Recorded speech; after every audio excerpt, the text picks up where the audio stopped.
natin na pag-usapan ay searching. Ano ba yan?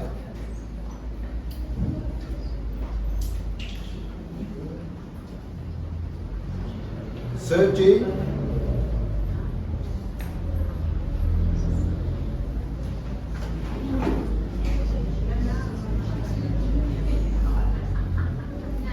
medyo mabagal po yung yung connection. Sabay-sabay nga po natin basahin. 1, 2, ready, go. Searching gold in God's ways. So, malinaw po na ang taong 2026 ay ilalagay tayo sa direksyon ng Panginoon. Pero hindi mangyayari na makita natin na malakad tayo sa direksyon ng Panginoon kung walang nakaset na goals. Kung wala tayong pinapangarap na gawin. Kung wala tayong direksyon na tutunguhin. So, yan pong pangarap na yan ay gusto nating ipakita na dapat taglayin po natin yung ating mga nakanaisin, okay? So, sa Biblia po, meron pong pagtingin si Apostol Pablo pagdating sa goal. Makikita po ninyo yan sa Philippians chapter 3, verse 14. Sabi niya sa verse 14, I press on toward the goal for the prize of the upward call of God in Christ Jesus. Sabi niya, I press on toward the goal for the prize of the upward call of God in Christ Jesus. So yung kanyang iniisip, hello, yung kanyang iniisip ay meron siyang pangarap, meron siyang direksyon. Ito yung upward call na kung saan makikita niya na namukhaan ng Panginoon. At ang iniisip niya, yung prize, yung premyo. Premyo ba talaga ang hinahanap niya doon? O makita niya talaga namukhaan ng Panginoon? So si Paul ay 30 years po siyang naglingkod sa Panginoon. 30 years old nung siya ay tinawag ng Panginoon. At for 30 years naglingkod po siya. At ang buong Asia naikot niya para ipangaral ng Ebanghelyo. So natapos ang kanyang paglilingkod na dinatulan siya ng kamatayan doon sa Roma. So, pero hindi po napigilan si Apostol Pablo sa kanyang pangarap. Along the way ng mga struggle, along the way ng mga tinatawag na problema sa kanyang paglilingkod, hindi po siya sumuko. At ito ang nasa likuran ng kanyang isipan, I press on toward the goal. Napakahalaga po na meron tayong nakaset na goal. For 2026, ang goal natin ay reaching people for Christ. So, pwede natin lagyan yan ng numbers. Pwedeng 50% ng bilang na ito, ma-reach out natin ang mga bagong mananampalataya. So, kung gagalaw po tayo, pwede natin ma-reach out ito. Pero kung wala sa pangarap natin ang ganitong pagtingin, madali po tayong susuko. At ito po ang magandang bagay na mapapansin po natin kay Paul. Hindi po siya sumuko kasi nasa likuran ng isipan niya, nakikita niya ng mukhaan ang Panginoon. Pero nagkakaroon po siya ng struggle sa ganito pong goal niya sa buhay. Pag binalikan niyo po sa chapter 1, verse 20. 21 and 23. So babasahin ko po dahan-dahan. Sundan po ninyo. Sabi sa verse 20, As it is my eager expectation and hope that I will not be at all ashamed,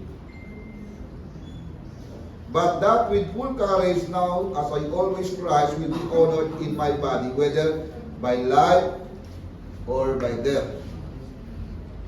For to me, to live is Christ, and to die is gain. So sa kanya, ang mabuhay, ang mamatay, sa kanyang paningin, pakinabang. Kasi nasa likuran ng isipan niya, ang galaw niya, ang direction niya, ang layunin niya, ay para kay Kristo. Kaya kung ating papansinin, sabi niya, huwag namalagay sa kahihiyan ang pangalan ni Jesus sa kanyang buhay. At sa buong katapangan, ginagawa niya na mapahalagahan ang maparangalan si Kristo sa buhay niya, sa kanyang katawan. So yun ang kanyang iniisip. Kaya ang isipan po niya, mabuhay o mamatay para kay Kristo. Pero pag tingnan po niyo po yung verse 22, pumapasok yung struggle sa isip niya. Sabi niyo, if I am to live in flesh, that means fruitful labor for me. Yet which I shall choose, I cannot tell. Mamatay o mabuhay. So yun ang kanyang nagtatalo sa isip niya. In verse 23, sabi niya, I am hard pressed between the two. My desire is to depart, be with Christ, for that is far better. But to remain in flesh is more necessary on your account. So para siyang nasa pagitan ng dalawang nagbabanggaang bato. Pinag-aagawa ng kanyang isip at ng puso. Saan ba siya? Umuwi na kay Lord? O manatili pa? Saan bang masaya? Umuwi na kay Lord? O manatili pa? So, pero sabi niya, hindi ko alam kung saan, pero hanggat nandito ako, iniisip pa rin niya, magiging mas mabunga ang kanyang ginagawa para sa Panginoon. So, hindi niya po pinangungunahan ng Panginoon. Gusto niya na umuwi kay Lord. Sino ba ang gusto na umuwi kay Lord? Wala pa naman, Wala pa namang nangangarap na umuwi na kay Lord. Siguro bago natin pangarapin yung umuwi na kay Lord, ay tingnan muna natin yung ating lagay dito sa present situation. Meron ka na ba talagang pinagkakaabalahan, layunin, direksyon, o pangarap na masasabi natin ito ay nagbibigay parangal sa Panginoon?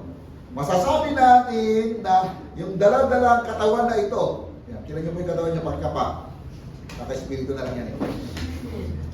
Yung katawan na yan na mayroong espiritu, gumagawa para maparangalan ng Diyos. Si Paul nasa ganitong pagitan. Kaya nasa katawan man siya o nasa Panginoon ba, isa lang kanyang layunin. Ito ay maparangalan ang Panginoon sa buhay niya. Sa tingin ko po, yung understanding na to ni Paul, yung struggle niya na to in between life and death, ay kumakatawa ng kanyang dakilang layunin sa buhay niya. Kaya nagiging mas makabuluhan ang kanyang galaw.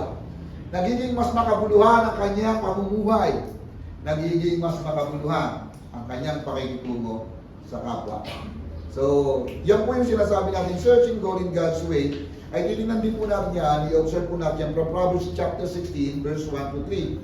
Very general po ang ating pag-usapan sa bagong ito. Ibig sabihin, pwede kayong maglagay ng goal. Ano ba ang sinet niyong goal for this 2026? Sana po Lord, this 2026, tumama ako sa sweepstakes. Sweepstakes. Loto, parang loto ngayon. Yung sweepstakes, panahon na ng mga matatanda. So ngayon, loto. Paano ka mananalo sa loto kung hindi ka naman tumataya? So mahirap na pangarap yan. Sige pastor, tataya na ako, baka sakali. Hindi ko mo pinopromote. Ibig sabihin, baka gano'n yung idea mo. Gusto mo yumaman, pero gusto mo tumama ka sa loto. So, sa tingin ko po, hindi yung kompletong goal na masasabi. Dapat, pwede ka kadetalye ang goal mo doon sa pangarap mo, sa gusto mong marating. Okay? So, searching goal in God's way, mamaya po, nabasa na po natin Proverbs 16 verse 1 to 3. Pero, ano ba ang goal? Ang goal is a desired outcome or target that a person or group aims to achieve through effort, planning, and action. Tingnan niyo po yan. Yung goal, ninanais mo, gusto mong maabot, gusto mong marating na sa pamamagitan ng effort, sa pamamagitan ng plano, at sa pamamagitan ng action. Ibig sabihin, kung meron kang isinet na goal, yan ay binibigyan po ng tiyaga. May effort yan. Hindi mo mararating yung pangarap mo, hindi ka magtsatsaga. Kung wala kang effort, walang energy lalabas sa iyo. Naniniwala po ako, ang mga taong nagtatagumpay ay, doble ang kanilang effort na ginagawa. Sabi niyo, effort.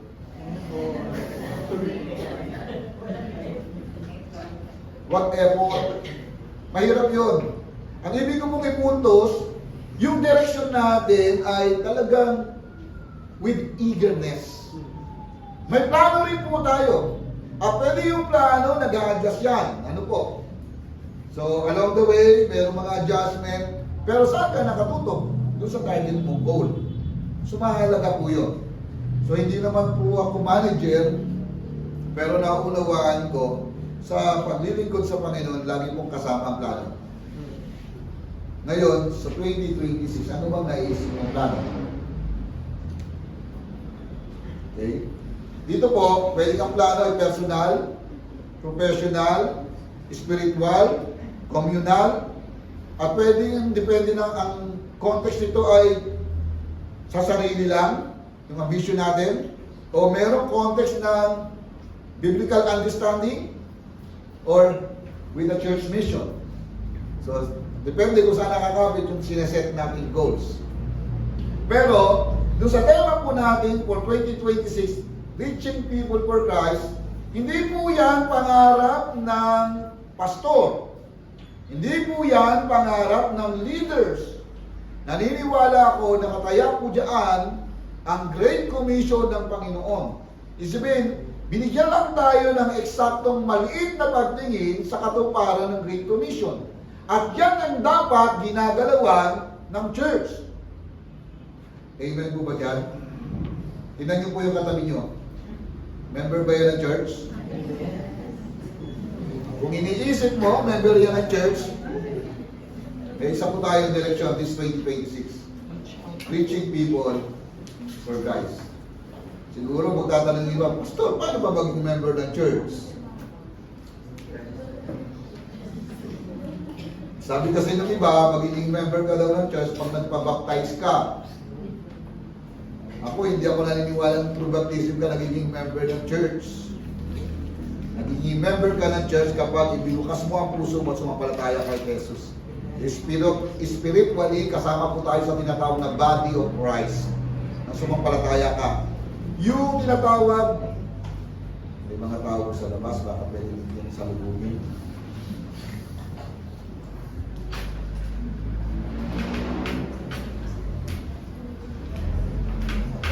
Yung mga, nawala ko yung sorry. Yung ating pong ginagawa ay nasa idea po ng pagsunod sa kalooban ng Panginoon. So, yan po.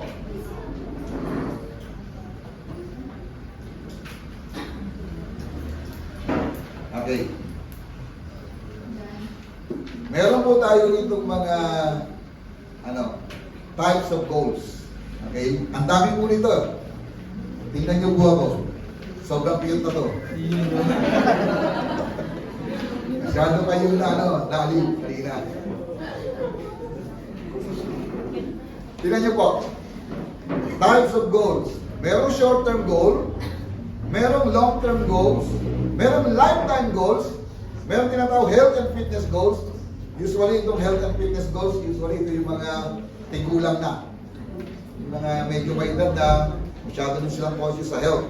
Meron naman yung mga young professional career goals. Dapat, within this year, ma-attain ko, yung pangarap ko, maging manager ako doon sa Bitoda. O, financial goals. Gusto natin magkaroon ng freedom na hindi tayo mahihirapan pagdating sa pamimera. O kaya naman, business goals. Gusto natin lumawak ang ating business. Magkaroon ng maraming, branch. Kung ako'y may tindahan, kung ako'y merong store na tindahan ng ulam, dapat maraming branch. O kaya naman, personal goals. Ano ang target mo sa sarili mo? Kaya naman, family goals. May iniisip ka ba ngayon for 2026 na gusto mong pangarap mo para sa goal mo sa family? Amen. Pinabuhin ka tayo mo. May pamilya ka na ba? Huwag ka mag-isip pag wala kang pamilya. Pero baka kung kabilang ka naman sa pamilya mo, may contribution ka sa nanay, tatay mo, kung ikaw ay single, kung ikaw naman ay couple, pangarap sa asawa, pangarap sa mga anak, pangarap sa kabuuan ng pamilya. So, mayroon ka bang set na goals? O kesera-sera na lang? Ano yung kesera-sera? Bahala na kung anong dumating. So, walang direction, walang plano. Meron namang educational goal. Ibig sabihin, yung mga nag-aaral, hindi lang simple nag-aaral. Dapat magpakahusay ka. magpagaling ka. Lalo na ngayon, nangangarap tayo na mayroong mga dapat ang position sa government ay may takot sa Diyos. Dapat nauuna ang mga kabataan Kristiyano na gumagaling. Makakuha ng magandang posisyon at tayo ang magdadirect ng ating pamahalaan na nangunguna, nakapailalim sa kalooban ng Diyos. Kaya ang aking prayer sa mga kabataan, kung ikaw may pagkakataong mag-aral, give your best. At sa tamang pagkakataon, gagamitin tayo sa ating community. Doon papasok po yung ating contribution sa tinatawag ng transformation. So, ang lawak po, no? Pwede mga maliliit na detalye ng isineset natin goal sa sarili, pero dahil yung panahon, magkakaroon tayo ng contribution para sa tinatawag ng transformation. Ito, maganda-ganda, relationship goals. May sweetheart ka na ba? May pinag-pray ka na ba? So, okay ba yung pinag-pray mo? Yan ba ay may takot kay Lord? O takot lang sa'yo? So yan, maaaring yan ang iyong iniisip partner sa buhay. O kaya naman personal development goals. Paano mo i-improve yung sarili mo? Spiritual goals. So pwedeng mag-set ka, paano ka mag-grow spiritually. Psychological goals. Inisip ko na yung psychological goals. Baka mag-improve yung isip mo. Dapat maging healthy-minded ka, no? Hindi ka negative-minded. External goals, experiential goals, marami pa po na pwedeng sabihin. Anyway, yung mga goals na yan, pwedeng dyan nakakapit yung ating mga goals. Pero, meron po akong tanong. In connection dun sa ating tema for this year. Di ba ang tema po natin ay reaching people for Christ. Tama. So meron po akong tanong. With these types of goals, choose at least 2 to pursue in response to reach people for Christ. Pumili ka dyan, o meron kang wala dyan yung napili mo, idagdag mo. Bakit yan ang napili mo? So, huwag kayo ng partner, pag-usapan nyo ng patindi. Bakit mo pinipili yung goal na yan in connection doon sa reaching people for Christ? So, kung yan ay business, spiritual goal, psychological goal, or career goal, may kinalaman ba yan para sa to reach people for Christ? So, ipaliwanag mo. Discuss niyo po sa partner mo. Dalawa lang pumiliin nyo. Ganyan po, hindi naman makapili ng dalawa, isa lang. Kahit isa, pwede rin po. So, bibigyan ko po kayo ng privilege to discuss anong goal ang siniset mo sa sarili mo para may contribution ka dun sa reaching people for Christ. 3 minutes.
Last 1 minute.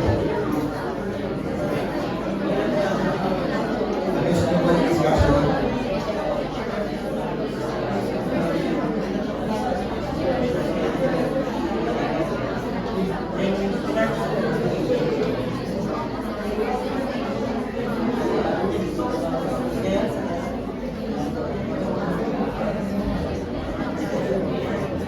Okay. Time's up. So, hindi ko po alam kung ano yung makausapan ninyo. So, pwede yung personal, pero may kinalaman pa rin sa target natin for this year, reaching people for Christ. So, higi po ako na paliwanag ng konti sa inyong discuss mo yan. Representative po ng young adult, ng young people, ng young men, ibig sa adult po natin. Tingin po tayo ng, sino pa unahin natin? Unahin natin ang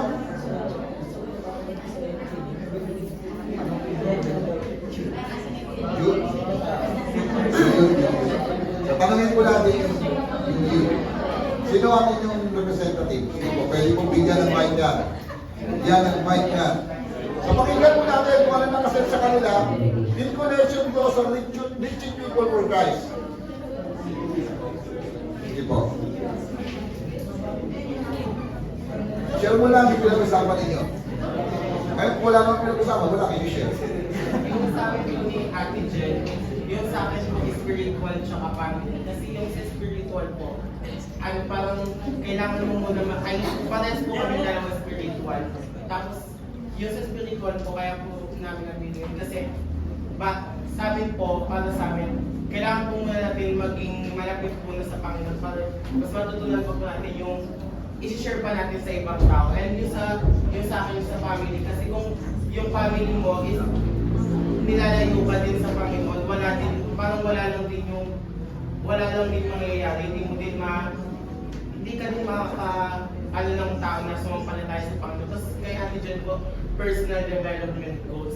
Kaya daw po yun yung napili niya kasi mas gusto niya pa daw pong madaming matutunan para sa sarili niya bago daw po siya mag-share. Okay? Galing na spiritual, personal, saka family. So kapag na-develop yun, parang mas magaang mag-reach out. Salamat! So yun po yung isipan ng mga kabataan natin. Tingnan natin yung mga mas bata-bata. Sino ang inyong representative? Si? Ano ang pinag-usapan ninyo ni Kuya Kenneth? Sige po, share ko lang. Sa akin po, yung napag-usapan po namin is, first po is, ako, yung napili ko po is educational goals. Since I'm student po, is yung, ayun, since nag-aaral po ako, is magagamit ko po yung educational goals ko na maka-encourage and ma-manage ko po yung mga classmates ko. And then po, si Kuya Evan naman po is personal development goals. Since mahirap daw po na kapag ikaw po mismo ay hindi pa fully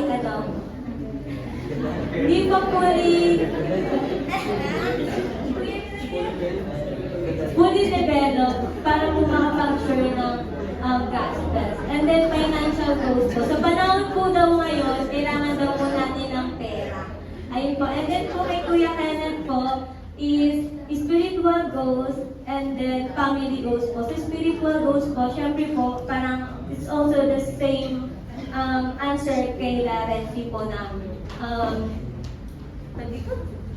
yung syempre po, kailangan po natin ng spiritual para po makapag-share daw po sa family na meron po. Okay, salamat po. Family, personal, spiritual, and education. Salamat po. So, kung maabot natin ito, meron tayong pagkakataon na mag-reach out dahil meron tayong mukha. So, sa ating young adult po, sino ang ating representative po? Sino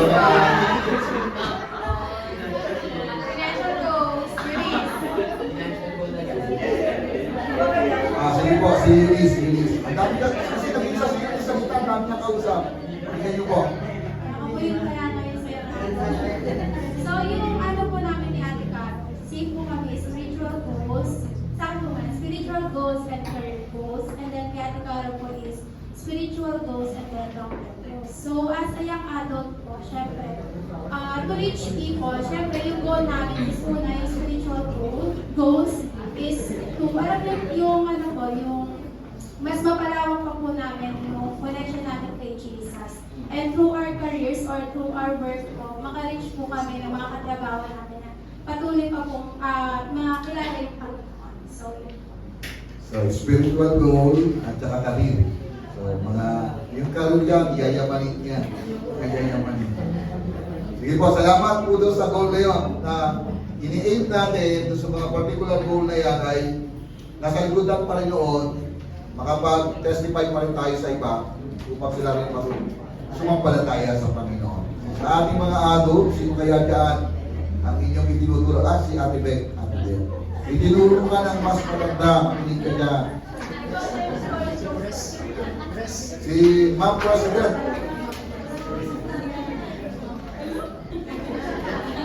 Then sabi po natin, Marley, actually kaya Marley po discussion po namin natin, Marley.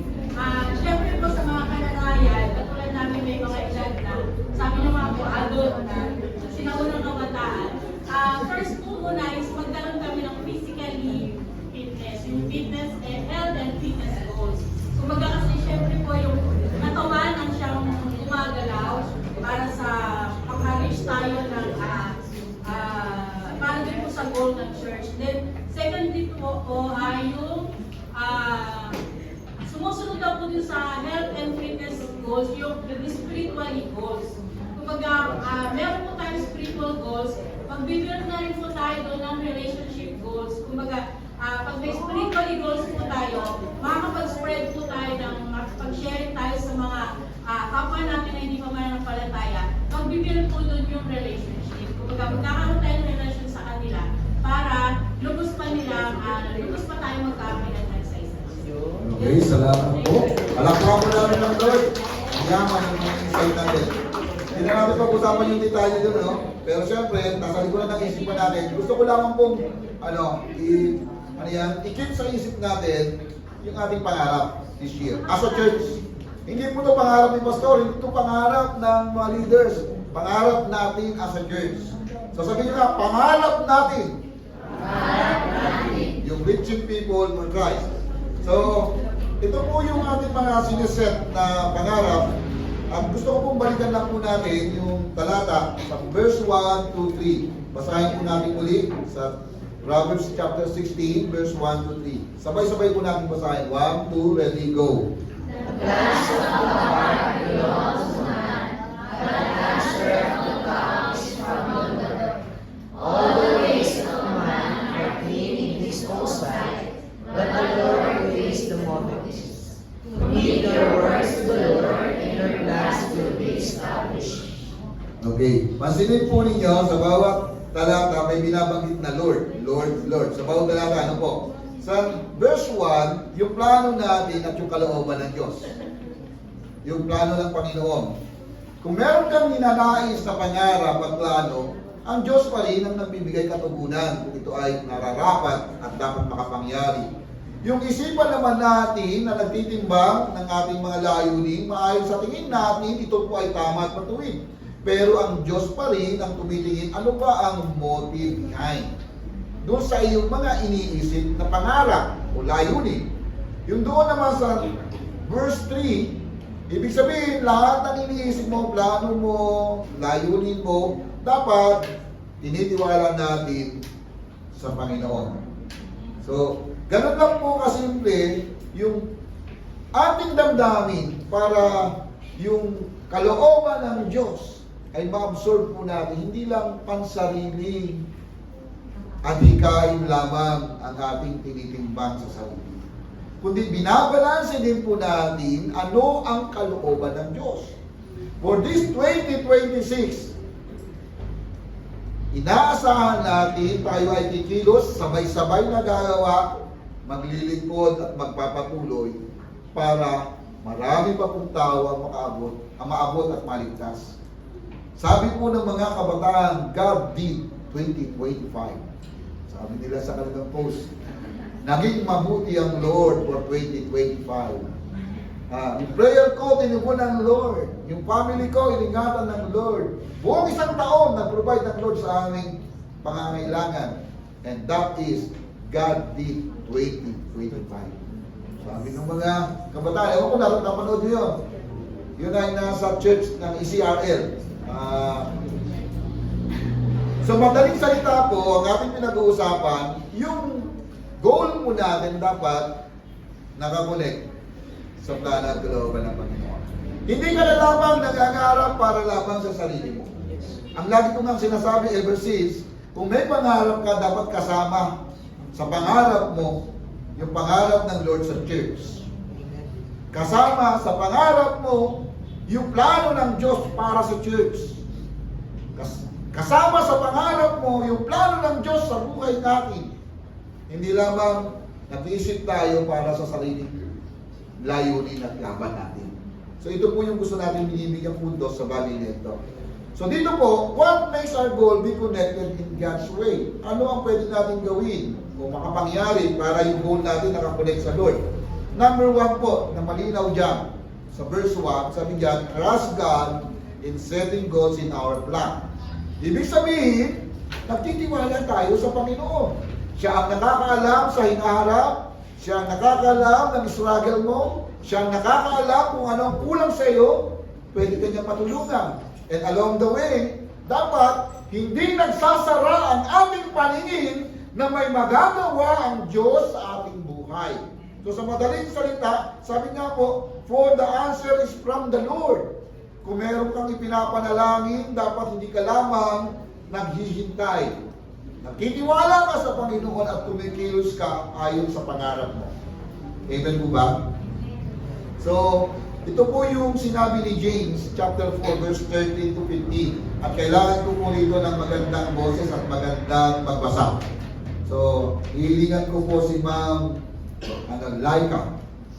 Sa James chapter 4, verse 13 and 15. Bigyan ng mic yan. Sige nga po. Tingnan niyo po kung saan naka-context yung sinasabi ni James sa talata na yan. Pwede niyo pong sundan kung meron yung Bible sa James chapter 4 verse 13 to 15.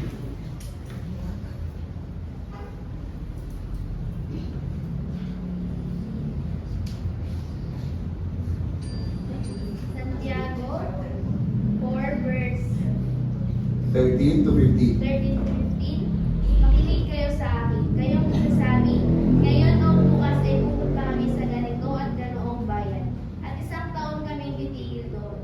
Mangangalakal kami at kikita ng malaki. Ni hindi nga ninyo alam kung ano ang mangyayari sa inyo sa araw ng bukas. Ang buhay ninyo ay parang usok lamang.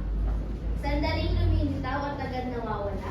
Verse 15. Sa halip ay sabihin ninyo kung loloobin ng Panginoon at nabubuhay pa kami, gagawin namin ito o iyo.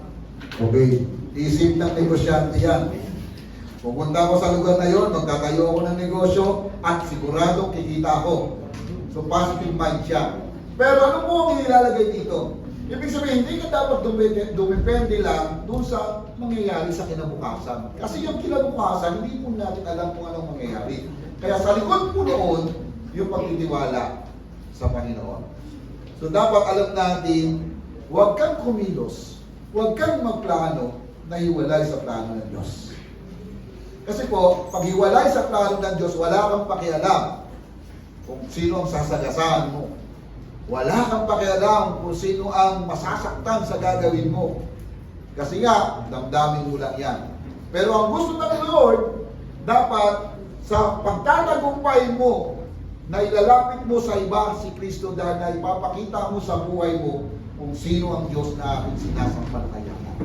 So may pagtitiwala sa Diyos sa lahat ng maraming plano na pinapangarap mo natin. So alam natin ang Diyos ang may kapangyarihan, may magagawa. So ito po yung dapat nasa likuran ng isipan natin sa ating pong pagtitiwala sa Panginoon, sa ating pong mga layunin, sa ating pong programa sa buhay. So, may pagtitiwala sa Panginoon. So, ito po yung gusto kong bigyan ng diin. Siguro, pagpasok po ng 2026, marami na pong naglaro sa isipan natin.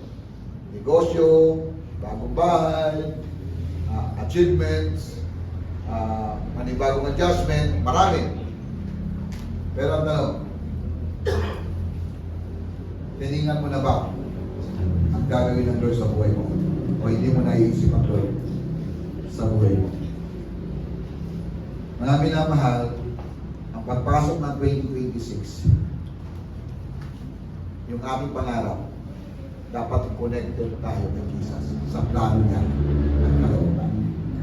Amen? So ito po yung number 1, verse 1, trust God in setting goals in our plan. Number 2 po. Pakibasa nga po yung number 2. Sabay-sabay, 1, 2, ready, go. Some in our heart as we set goals in our lives for the Lord. See the mountains. So yung motibo po natin alam ng Panginoon. Kung meron kang iniisip na plano, ang tanong lang dyan para makita natin kung yan ay para sa Diyos. Number 1, is it for my glory or is it for the glory of God? Ito ba yung plano ko lang? Yumaman? Eh ano kung yumaman ka? Diba? Eh ano kung maging sikat ka? Eh ano kung maging mataas ang iyong posisyon sa buhay? Eh ano? Kung wala po yung kinalaman sa Panginoon, lahat po yan ay mababalik wala lang. Para ka lang nag-prepare ng isang bagay na sa huli, wala rin pakinabang. So, siyasatin natin ang ating puso. Para saan ba ang pagising natin sa umaga? Para magkape? Para saan ang bumabangon ka ng maaga? Para saan ang iyong pagpapagal? Para saan ang iyong pagkakapuyat sa magdamag? Ano ang layunin? Meron bang nakatagong layunin sa puso mo o wala lang? So mga minamahal, siguro tinuturuan tayo ng Lord para mas maging makabuluhan ang galaw natin araw-araw. Maging productive tayo araw-araw. Mag-isip tayo ng mga bagay na magiging mas maayos ang ating buhay at the same time magiging maayos ang ating relasyon sa kapwa at magkakaroon po tayo ng contribution sa pangarap ng Lord para sa Diyos. Reaching people to Christ. So, siguro po, iwanan natin sa 2025 yung mga bagay na negatibo at inalagaan natin sa ating puso. Yan man ay hinanakit, galit, pagtatampo, iwan mo na yan sa 2026. May bagong galawan ngayon for 2026. Kumilos sa direksyon ng Panginoon. Gumawa para sa plano ng Diyos. Mag-isip, maglagay ng mga layunin, naka-connect sa kalooban ng Diyos. So dito po, dapat sinisiyasat ang laman ng ating puso. Ang puso pa man din, sabi ng Kawikaan, mandaraya.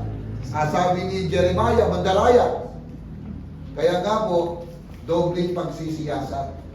Baka akala mo, tama na yung iniisip mo. Yung pala, gumagawa ka lang pala ng sarili mong mundo. O kaya naman, gumagawa ka ng, kagaya sa Old Testament, gumagawa ka ng Tower of Babel. Na gusto mong maabot ang langit na walang ginawa ang Diyos. Pero yung itinayo yung Tower of Babel, ano yung background doon? Kasi pinanggalingan nila yung baha. Sabi nila, para hindi na tayo malunod ulit at maabot natin ang langit. So nagpagawa sila ng Tower of Babel. Pero walang kinalaman ng Lord sa pagpapagawa na yun. Nagtagumpay po ba? Di ba? Hindi sila nagtagumpay. Bakit? Mga pasaway kasi yung mga nagtatrabaho. Sabi nung mga nagtatrabaho, pahingalo! Sabi nung Tagalog, pahingalo! Eh, nakarinig Bisaya. Oh, pahinga ka.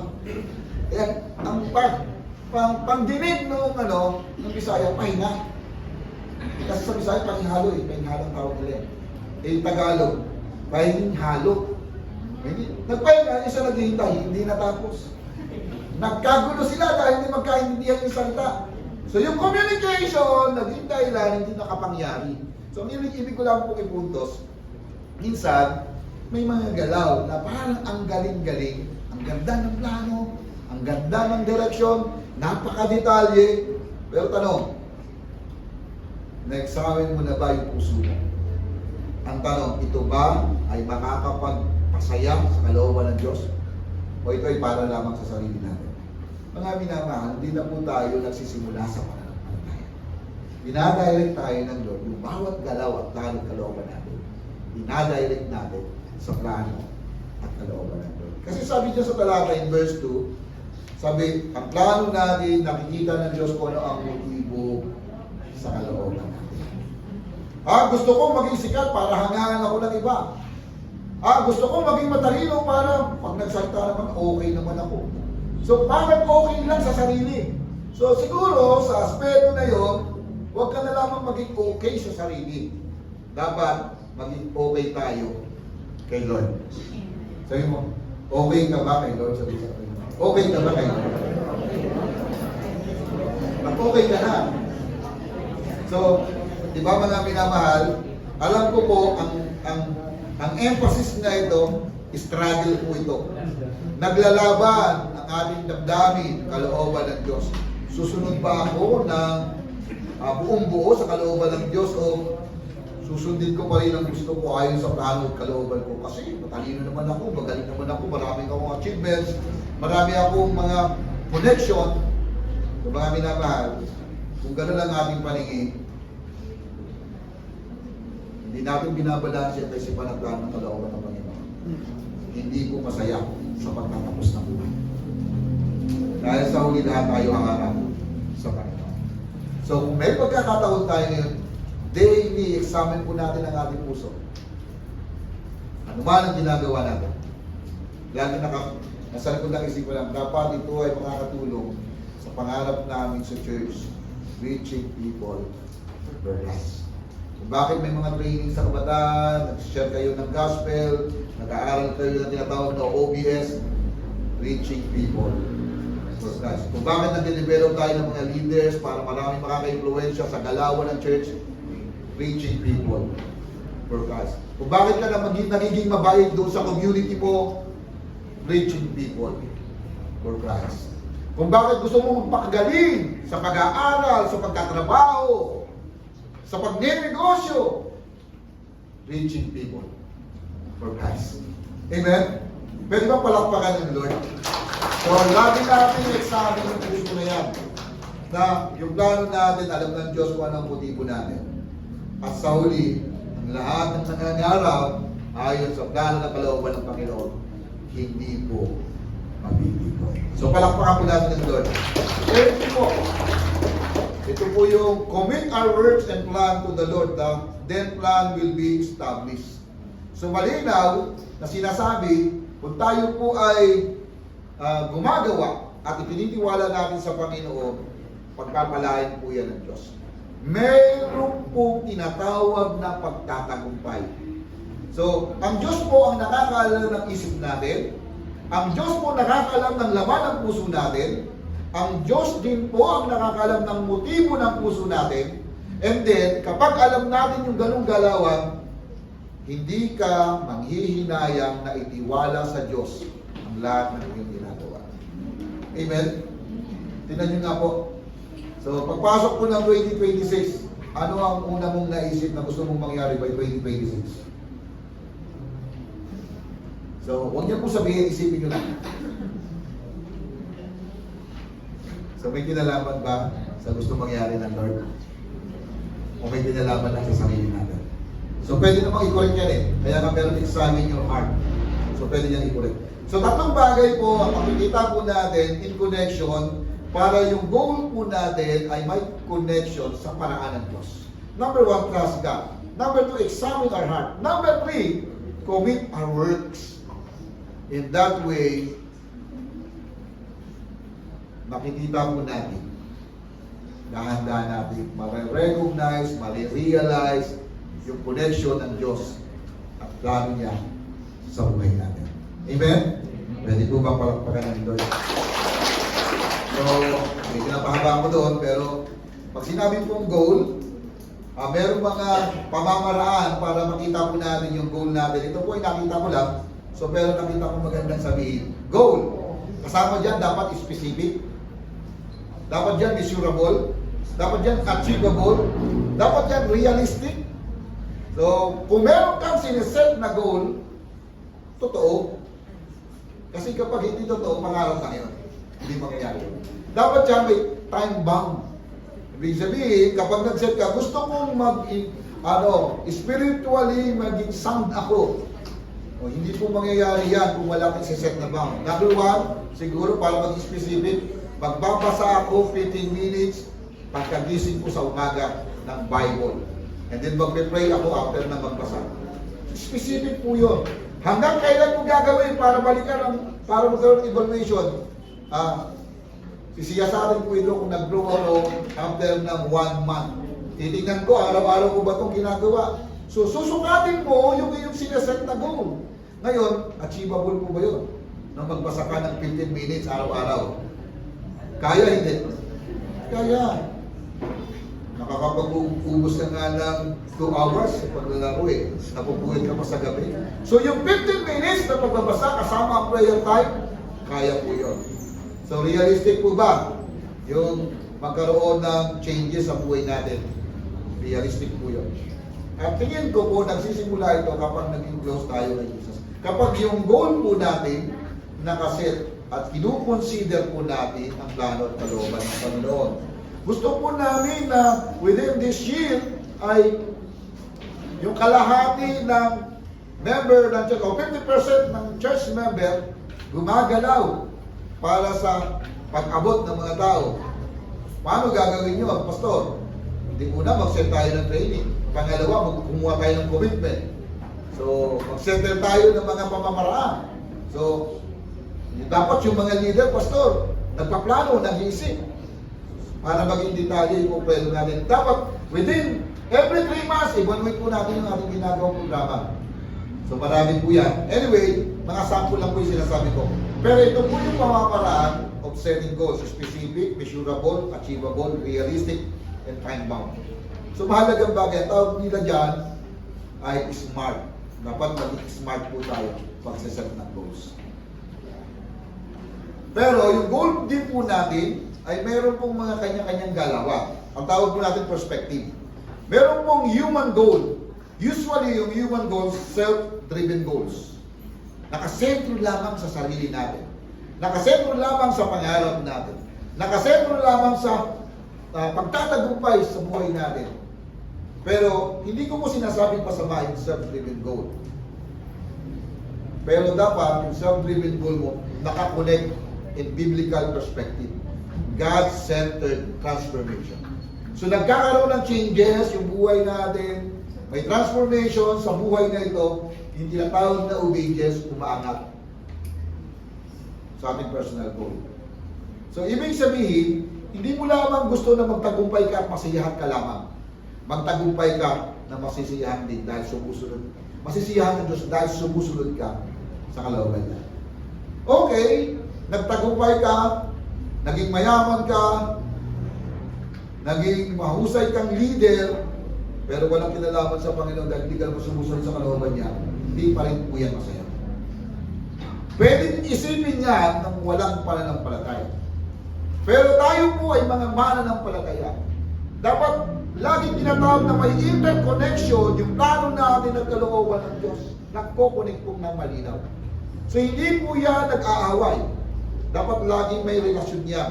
And then, yung tinatawag natin biblical perspective as a God-centered transformation, meron pong tinatawag fulfilling Great Commission. So gumagalaw po tayo sa bawat lugar na ginagalawan natin, may partisipasyon to reach out people. Making disciples. Pagdating sa workplace, kung doon ka nagtatrabaho, pwede kang mag-connect. Paano makaka-influensya na mag-make disciples. Kung ikaw ay isang estudyante, pag-aralan mo paano ka mag-connect sa kapwa mo estudyante, making disciples. Kung ikaw ay nanay, paano ka magko-connect sa mga unbeliever na nanay to make disciples? Sa kabuuan po, ganun yung galawan. Dinedevelop po natin sa goal natin, hindi lamang personal, yung tinatawag natin self-driven goals. Yung sarili natin nakakonect sa paraan at kalooban ng Diyos na nakasulat sa kanyang instruction sa salita ng Panginoon. So malinaw po ba kami na mahal? Hindi tayo gagalaw sa sariling galawan. Lagi tayo merong tinatawag na pattern ng pagsunod. Pero hindi mo masusunod yung pattern kung hindi ka nagbabasa. Hindi mo masusunod yung pattern kung hindi mo binubulay. Hindi mo masusunod ang pattern kung wala kang pakialam sa salita ng Diyos. Ang salita ng Diyos ang magdadala sa atin sa tiyakang pagkatugumpay sa kalooban ng Panginoon. Amen? Ngayon, meron na po tayong commitment sa serbisyo sa paglilingkod sa Panginoon.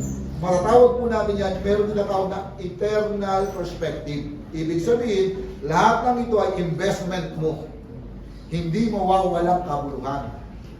Lahat ng plano mo, ang iniisip mo, yung detalye ng iyong kalooban na nakapaloob o nakapagpasako sa kalooban ng Diyos, just an investment for eternity. Hindi mawawala, hindi magugulang. Meron pong pinag-uusapan, kami nila Pastor Perch. Maaaring marami kang activities. Okay? Ngayon, titignan mo doon sa maraming activities na yung may kinalaman doon sa programa ng kalooban ng Panginoon. Okay? Tingnan niyo po. Siya po ay, gamitin ko po si Pastor Perch. Pastor Perch, meron po siyang mga posisyon na leader. Pero ang pangarap niya, magkaroon ng malaking partisipasyon para sa programa ng Making Disciples. So meron siyang mga binitiwang responsibility to focus on making disciples. Sabi niya, meron kang dapat alisin para magkaroon ka ng focus. So yung principle na yun, magandang gawin.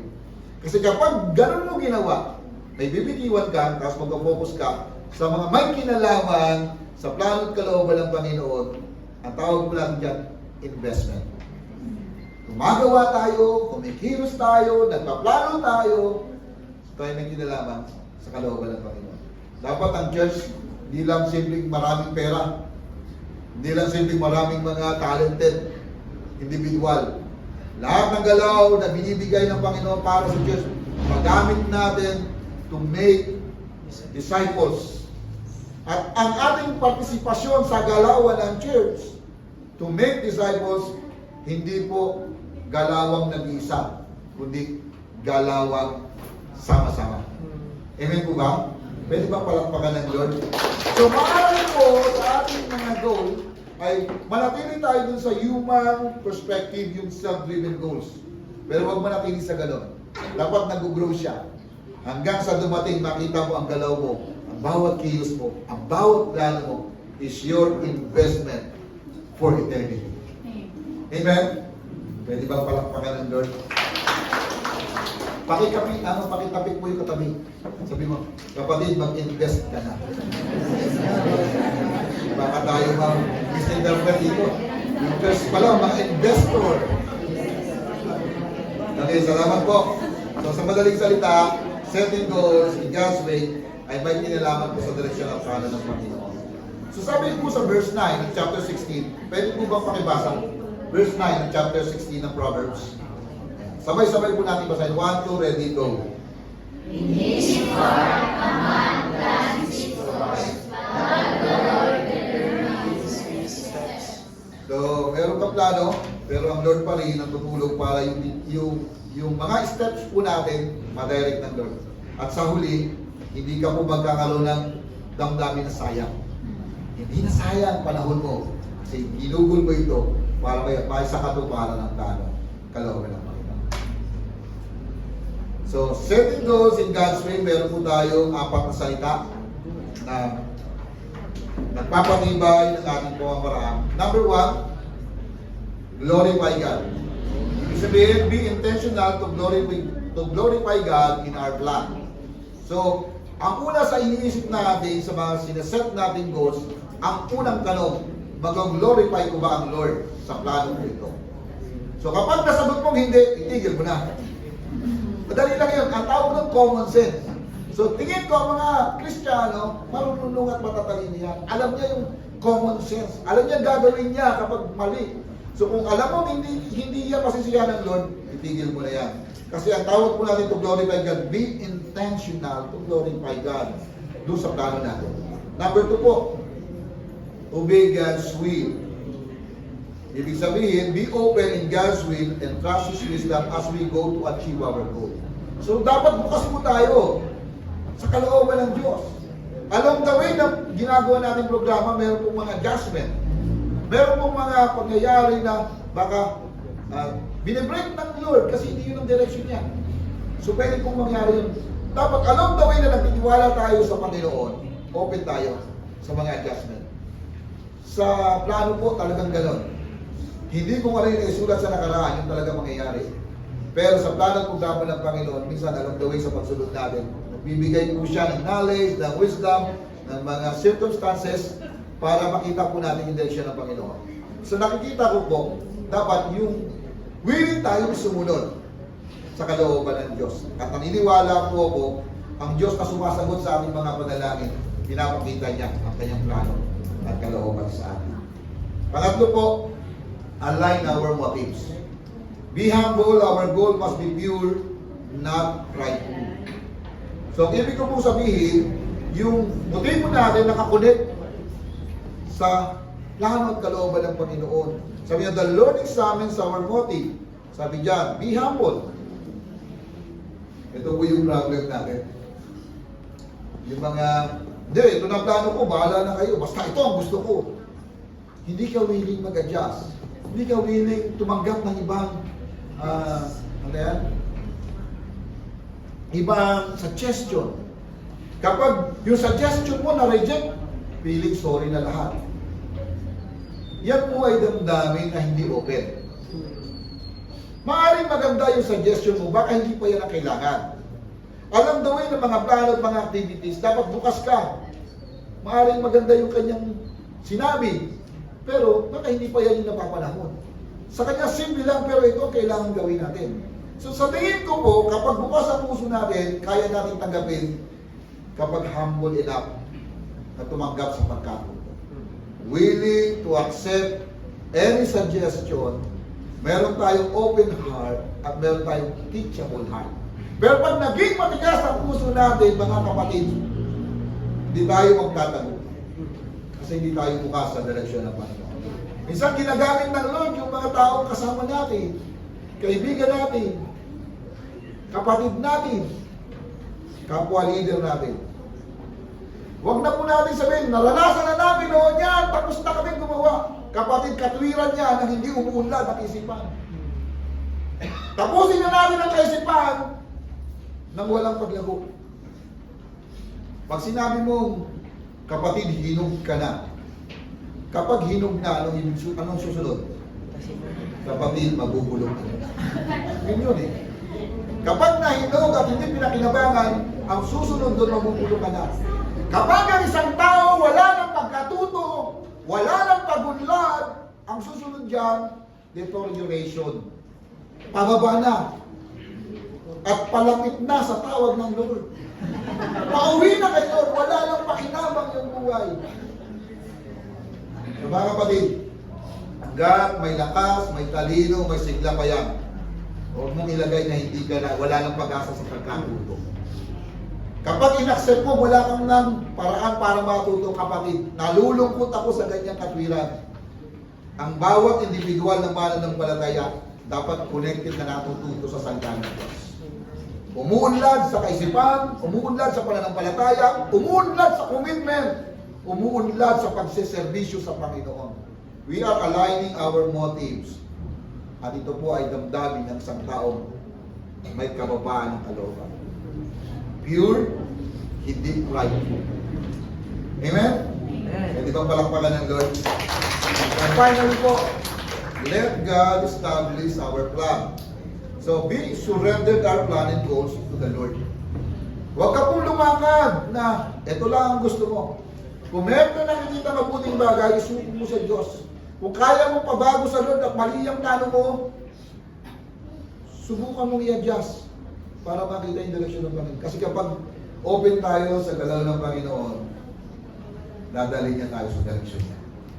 At sa huli, sama-sama tayo magtatagumpay, magpaparangal sa Panginoon. Let God establish our plan. Dapat matuto tayo magsuko. So alam niyo po, hindi lang planong sinusuko. Ugalit, sinusuko din yan. Attitude, sinusuko din yan. Katigasan ng isip, sinusuko din yan. Yung pusong ayaw makinig, ayaw matuto, sinusuko rin po yan. Kapag isinuko natin ang mga bagay na hindi nakakalugod sa Panginoon, sasamahan niya tayo magtatagumpay tayo ayon sa plano at kalooban ng Panginoon. Amen? Pwede mo ba palakpakan ng Lord? So, marami na mahal. Parang gusto ko nang lakaran natin ng mabilis ang plano at kalooban ng Panginoon. Pero hindi tayo nagmamadali. Tama ba? Hindi tayo nagmamadali. Dahan-dahan lang po. This time, iset po natin yung ating puso sa pagsunod sa kalooban ng Panginoon. At reaching people for Christ for 2026, tatrabahuin natin ito sa church. At yan po ay magbubunga sa maliliit na mga bunga. At makikita natin, sinamahan tayo ng Panginoon. Bago matapos ang 31 ng 2026, December 31, makikita natin may ginawa ang Lord for 2026. Amen? Ito po yung mga tip natin. Tip in setting goals in God's way. Tayo po tayong lahat para mas mabilis natin basahin ng mabilis. Okay, sabay-sabay po natin basahin. Tip number 1. 1, 2, ready, go. Commit to the Lord. Hindi na kailangan ipaliwanag. Tip number 2. Humble our heart. I-accept na lang natin. Evaluate our motives. Tingnan lang natin yung puso natin. Ito lang pinapabasa ako nagbasa. O number 4, sabay-sabay natin basahin. 1, 2, ready, go. Count the cost. So yun po, kapag nagbigay tayo ng commitment ng plano, talagang merong, commitment yan. Count the cost. And lastly po, sabay-sabay, ready, go. Keep in step with God. So huwag natin kalimutan, huwag natin iwan ng Lord. Makan tayo, kasama natin.